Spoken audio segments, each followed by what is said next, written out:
Good morning. Hayom Yom, Yud Gimmel, Menachem Av. So in Parshas Vaetchanan, we read the Ten Commandments, the Aseres HaDibros. So the Rebbe tells us that when this is being read in Shul, everybody should stand up and face towards the Torah.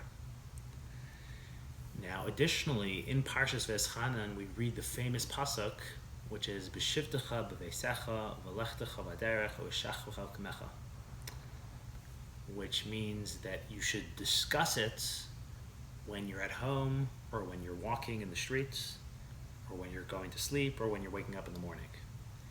And the Talmud says that what is it? What is the thing you should constantly be discussing and talking about and learning and reading? So that is Divrei Torah. It's the words of Torah. It's Torah. A Jew has to constantly and always be studying and learning Torah. But the Rebbe says that the four descriptions, or the four times of B'shivtecha, V'eisecha, V'lechtecha v'derech, V'shachvecha k'mecha, in a broader sense, so they actually refer to and represent the totality of human experience, from pre-birth to post-death and beyond. That Torah is so vital, and the relationship between a Jew and Torah is so inherent and so vital and so important, that a Jew always is involved with Torah, is always learning Torah, is always connected with Torah. And what the four terms mean is, the first term is B'shivtecha b'veisecha, when you're sitting at home. And he says, for a Jew, for a soul, this world is not really home. We don't feel at home in this world. Where we feel at home, our real home, is with Hashem, in Shemayim, in heaven.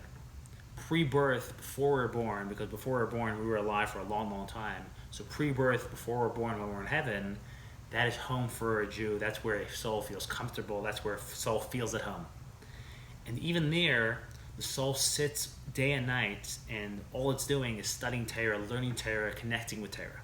Because the way a soul connects with Hashem is through Torah. Then the next stage is v'lechtecha v'derech. When you leave home, when you go on a journey, when you're on a business trip. And he said that is the experience of life, of coming into this world, of being born.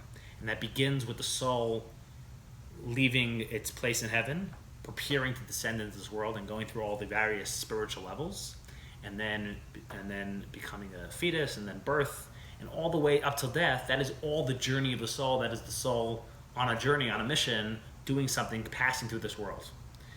And while that's happening, it's vital again for the Jew to stay connected to Torah, to constantly be learning Torah, to constantly be connecting with Torah. And as we know, the soul learns Torah in the womb, and then throughout our lives, we have to always constantly, with every free moment, learning as much Torah as we can, reading as much Torah as we can, constantly staying connected to Hashem through the Torah. And the next term, when you lie down, that refers to death. That you might think that once you die, once the body dies, then the soul doesn't have to study any more Torah. He says, not true. Even once the soul dies and ascends back up to heaven and stands trial, so again it stays connected with the Torah and the Jew, the Torah and the Jewish soul are inseparable. And this concept is actually based on a teaching in Pirkei Avos.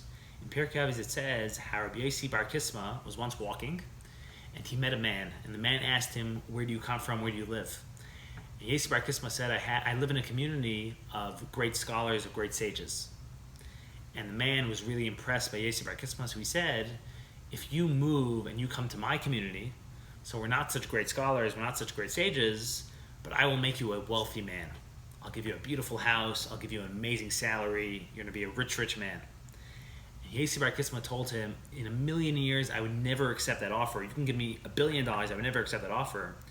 Because money, as much money as you have, as much money as you get in your bank account, you could have $1 million, $1 billion, $1 trillion. It doesn't matter, because the day you die, you cannot take 1 cent with you. It's all left behind. But Torah, it stays with a person. You really connect with Torah, that even once you die, Torah and you are inseparable. Torah and you stay together forever, even beyond your death. So if not, we see that a Jew and a Jewish soul stays connected and is never separated from the Torah, even beyond his death. Torah stays with him, and he stays with Torah. You stay connected to the Torah.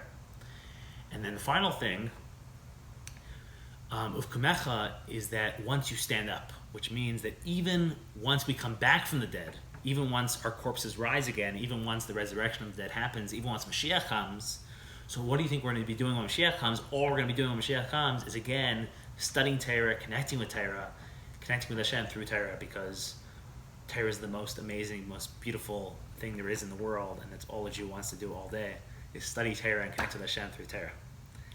And yeah, now the last three of the four things essentially is said in Pirkei Avos, but the real innovation here is the taich of the first of the four things as well.